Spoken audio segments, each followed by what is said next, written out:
kita sebagai seorang muslim, seorang yang memegang teguh ajaran agama Islam. Kenapa demikian?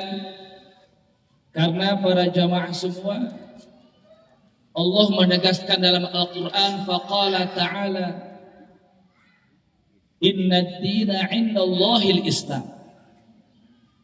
Sesungguhnya agama yang Allah ridhoi hanyalah agama Islam. Ayat ini ditafsirkan oleh ulama besar kita, yaitu Syekh Muhammad Nawawi Tanara dalam kitab tafsirnya. Beliau tafsirkan la dina mardiyan indallah siwal Islam, bahwa tidak ada satupun agama yang Allah ridhoi kecuali agama Islam. Artinya siapapun manusia yang dia memegang teguh agama Islam, maka dialah orang yang diridhoi oleh Allah Subhanahu wa ta'ala. Betapa bahagianya kalau orang sudah mendapatkan ridhonya Allah. Betul apa tidak? Betul apa tidak? Yakin kalau orang sudah menjadi seorang muslim, dia memegang teguh agama Islam, maka dia akan menjadi orang yang diridhoi oleh Allah Subhanahu wa ta'ala. Dan mudah-mudahan kita semuanya bisa mempertahankan keislaman kita sampai kita wafat menghadap Allah Subhanahu wa ta'ala. Karena hadirin wal hadirat kaum muslimin wal muslimat rahimakumullah, sebesar apapun, setinggi apapun jabatan kita, sebanyak apapun harta kita, sehebat apapun kita, kalau andaikan kita wafat dalam keadaan tidak Islam, maka semua itu tidak akan ada artinya. Apapun yang kita banggakan di dunia ini, bila mana di penghujung hayat kita, di akhir hidup kita, kita tidak wafat dalam Islam, maka semuanya tidak akan ada manfaatnya dan sia-sia. Na'udzubillahi min dzalik. Maka setelah Allah jadikan kita seorang muslim, ayo sama-sama kita pertahankan keislaman kita agar sampai wafat dalam keadaan Islam, insya. Bahkan dalam ayat surat Al-Hijr, Allah Subhanahu wa ta'ala berfirman, faqala ta'ala, rubama yawaddu alladhina kafaru law kanu muslimin.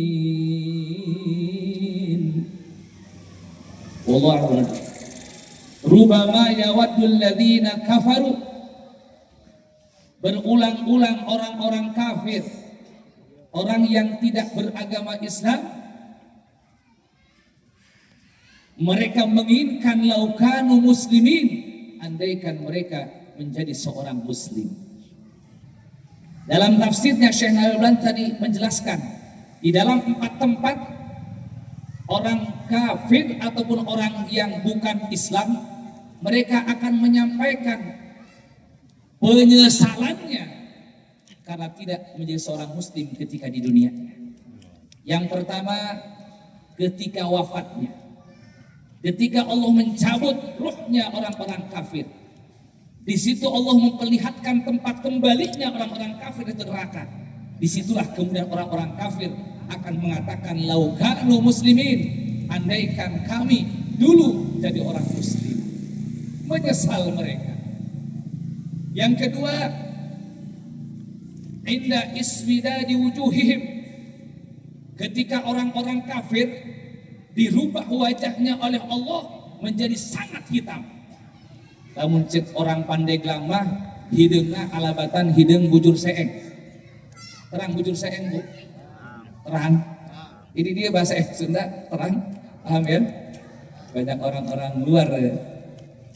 Ketika orang-orang kafir wajahnya dibikin hitam yang sangat hitam, sementara orang-orang muslim yang mati Islam mereka dibikin wajahnya oleh Allah begitu terang benderang bersinar. Di situ orang-orang kafir akan mengatakan lau kunna muslimin, andaikan kami dulu seorang muslim. Yang ketiga, inda dukhulihim annar, orang kafir akan menyatakan penyesalannya tidak menjadi seorang muslim ketika mereka masuk neraka. Karena orang-orang muslim mereka masuk surga, sementara mereka dimasukkan ke neraka. Dan yang keempat, ketika orang-orang muslim berdosa mereka masuk neraka, tapi kemudian oleh Allah dikeluarkan neraka, dimasukkan ke surga. Di situ pun orang-orang kafir mereka akan menyesal, mengatakan lau kunna muslimin, andaikan dulu di dunia saya menjadi seorang muslim. Oleh karena itu para jamaah semua, betapa beruntungnya kita, betapa luar biasanya anugerah Allah kepada kita. Allah telah menjadikan kita seorang muslim. Alhamdulillah. Alhamdulillah.